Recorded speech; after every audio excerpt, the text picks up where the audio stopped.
السلام علیکم سامعین، 21 شعبان المعظم ہے، 14 مارچ ہے۔ خبر کا عنوان ہے جج کو ہی لوٹ لیا گیا۔ دارالحکومت دہلی میں خاتون جج کو لوٹ لیا گیا ہے۔ پولیس نے اس معاملے میں 2 ملزموں کو گرفتار کیا ہے۔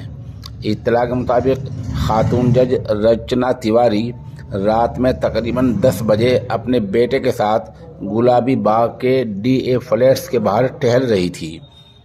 اپنے مکان کے باہر ٹہل رہی تھی۔ اسی دوران بائک سوار 2 نوجوان آئے، ان کے ہاتھ سے بیگ چھین کر ان کو دھکا دیا اور فرار ہو گئے۔ جج صاحبہ کے سر میں بھی چوٹ آئی ہے۔ بیگ میں 8-10 ہزار روپے، ATM اور کچھ دستاویزات تھے۔